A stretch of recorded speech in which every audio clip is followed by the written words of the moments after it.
você vê esse eleitorado de direita brasileiro aqui em Portugal apoiando o Chega? Eu acredito que o eleitorado brasileiro tem um conhecimento que o eleitorado português ainda não tem.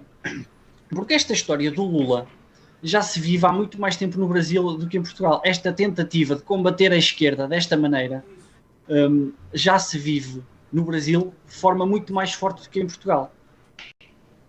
Estas parcerias entre o Bolsonaro e a família Bolsonaro e o partido Bolsonaro com o Chega são muito importantes no sentido de haver um know-how, haver um conhecimento, uma partilha de experiências sobre maneiras de agir, sobre formas de fazer política, sobre formas de combate.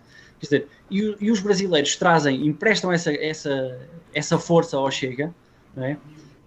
Seja na credibilização do Chega, porque o Chega precisa de passar a imagem de credibilidade junto dos imigrantes, porque existe a questão de dizerem que o Chega é xenófobo, é racista, etc, etc. Não é? E os brasileiros de direita que estão em Portugal fazem muito esse trabalho, não sendo um trabalho, mas têm muito essa característica. Isso acaba por ser bom. Nós até elegemos agora um deputado brasileiro, não é? pelo Círculo Eleitoral do Porto, o Marcos Santos, que me parece que vai trazer ao Chega outro modus operandi no combate, porque isto não é só, lá está, isto não é só fazer leis, é preciso muito combate. E isto é mesmo o combate ideológico, o combate cultural, o combate na imagem, no vocabulário, em tudo, percebes? Que o Marcos tem essa experiência porque está ligado ao Brasil, que luta há muito mais tempo com a esquerda e principalmente com o Lula. O Marcos, ele participou de eu acho que o Orlando deve ter visto.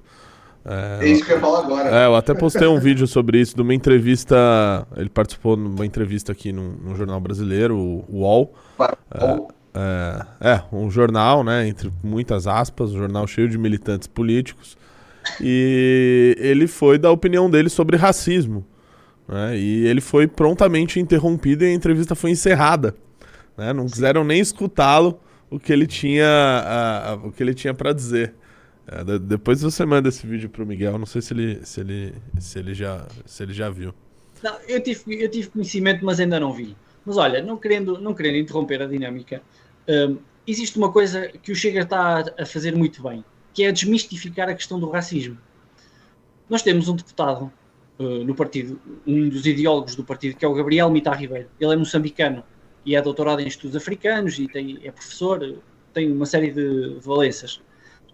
E ele desmistifica muito bem a questão do racismo. Quer dizer, não existe racismo. O racismo era como se fosse, como ele explica, tentando aqui parafrasear, é uma bola de cristal sustentada por 3 peças, que era a escravatura, que era a dificuldade dos africanos terem acesso às universidades, era mais uma série de coisas. Pronto. E essas coisas foram caindo ao longo do tempo. Quer dizer, não há propriamente um racismo em Portugal, porque os negros podem andar de elevador, não é? Com os brancos, podem frequentar os mesmos espaços, podem estar na política. Quer dizer, não existe esse racismo sistémico que tentam acusar.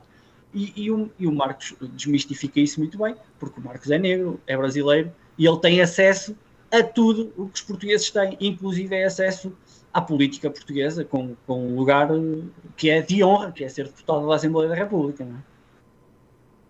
Eu estava conversando sobre esse tema exatamente hoje. Bom, não vou entrar nos detalhes de tudo que eu discuti, até porque ia ser algo muito longo aqui para falar, mas na entrevista com o Marcos, voltando à questão do Marcos, o que eles queriam é que, assim, Marcos, me fala aí sobre o racismo em Portugal. O que eles queriam é que o Marcos falasse, eu sofro muito racismo em Portugal, eles me chamam de Zuca, é mesmo, me conte mais sobre isso. E ele falou, não, e assim, acho que não teria lógica perguntar para o Marcos se ele sofre racismo, sendo que ele acabou de ser eleito deputado por Portugal. Sim. Qual país qual país racista deixaria um estrangeiro negro ascender politicamente, institucionalmente, dentro do seu país. Não existiria. E assim, eu converso aqui com minha esposa sempre sobre isso. Existe um local onde existe, de fato, assim, uma questão de... existe muito racismo, que é nas redes sociais, que é o brasileiro que não pode escutar o A, que já vai pegando o celular e gritando e reclamando. Mas aqui em Portugal, me parece que as relações de convivência são extremamente tranquilas nesse sentido. Eles queriam que o líder político apenas fosse lá se vitimizar.